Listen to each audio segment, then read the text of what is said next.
Sa lalo pang tumitinding digmaan sa pagitan ng Amerika, Israel at Iran ay isang nakagugulat na katotohanan ang sumingaw na agad namang pinutakti ng mga netizens.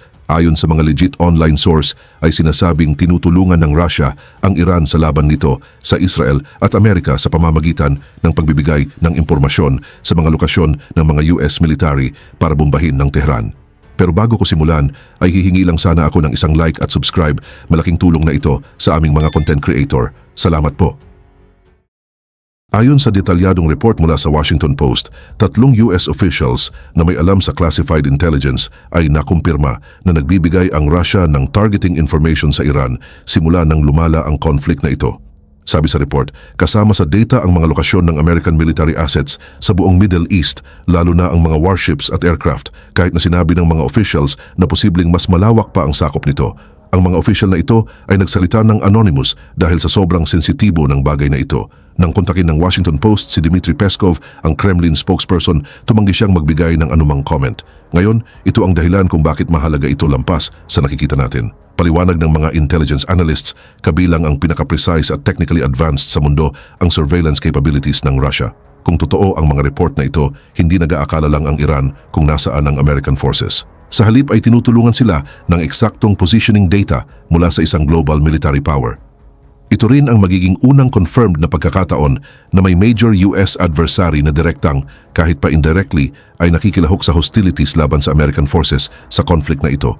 Historic at sobrang delikado ito at dapat sana'y may seryosong response ang presidente. Pero ang nangyari ay iba. Nag-hold ng press conference ang presidente dahil ang Amerika ay nasa active war zone at humaharap sa kalaban na reportedly sinusuportahan ng Russian intelligence. Aasahan mo na ang press conference ay tungkol sa digmaan. Ang event ay puro tungkol sa college athletes at kung dapat ba silang mabigyan ng compensation para sa kanilang name, image at likeness. Nang sinubukang magtanong ng reporter tungkol sa Russia intelligence reports, agad itong pinutol ng presidente. Sinabi niya sa reporter na nawala na ang respeto niya sa kanya at tinawag itong stupid question, tapos iginiit na manatili sa topic ang room, ibig sabihin college sports. Nagpakita rin siya ng frustration nang sinubukan ng ibang journalists magtanong tungkol sa unrelated policy matters tulad ng cabinet changes. Sa buong event, hindi niya tinalakay ang military conflict, ang intelligence tungkol sa Russia o ang status ng American service members na nakadeploy sa region.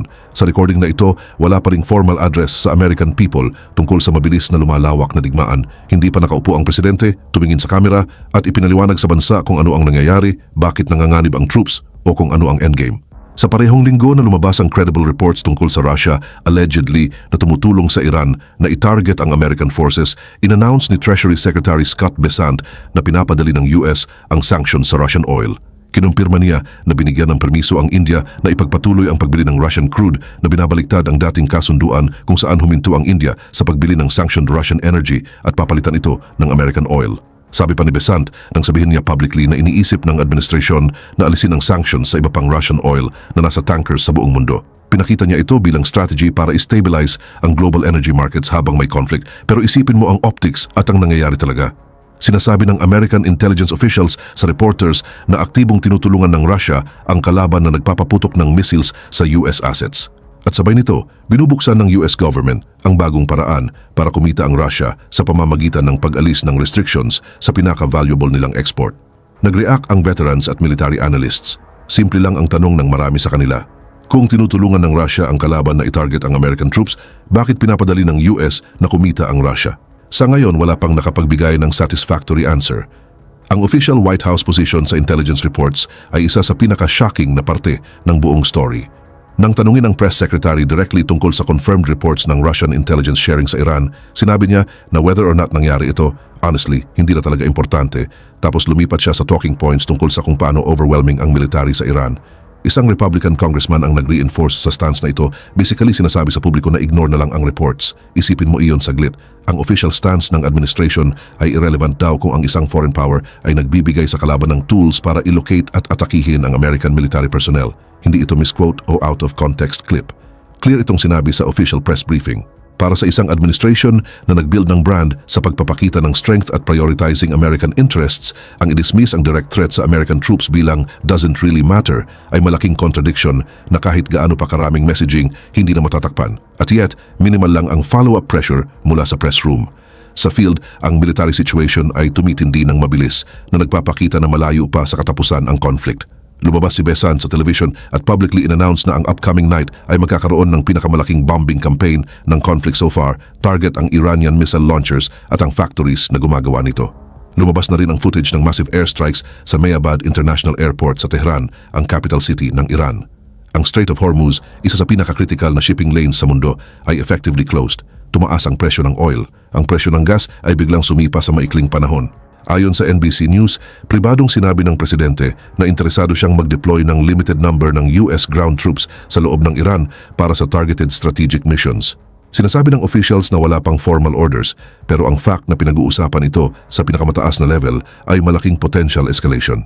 Samantala, naglabas ang Speaker ng Parliament ng Iran ng defiant public statement na nagsasabing ang future ng Iran ay desisyon ng sariling tao nito gamit ang pointed at inflammatory na salita laban sa American administration. May mga deeply disturbing unanswered questions rin tungkol sa civilian casualties.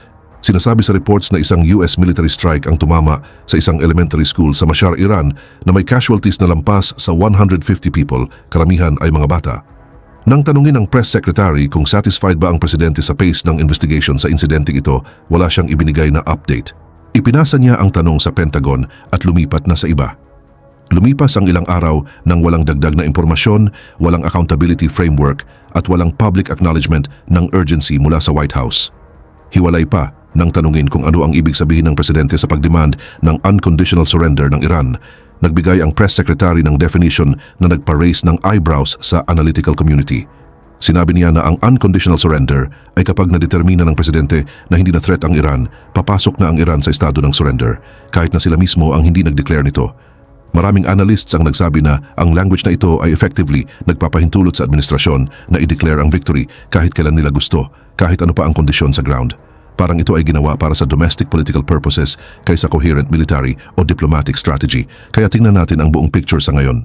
Ang American forces ay nasa expanding conflict laban sa Iran. Isang credible intelligence report ang nagsabi na tinutulungan ng Russia ang Iran na ilocate at itarget ang parehong American forces. Ang response ng administration ay tawaging stupid ang tanong, sabihin na hindi importante, padaliin ang financial restrictions sa Russia at i-announce ang mas malalaking bombing campaigns.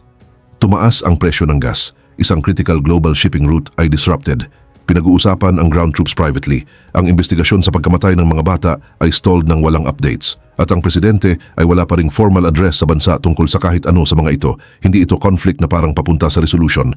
Lahat ng indicators ay nagpapakita na ito ay lumalakas at lumalaki ang agwat sa pagitan ng official narrative at ng totoong nangyayari araw-araw.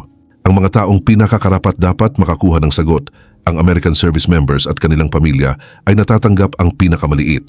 Dapat ito ay mahalaga sa lahat, kahit ano pa ang political affiliation.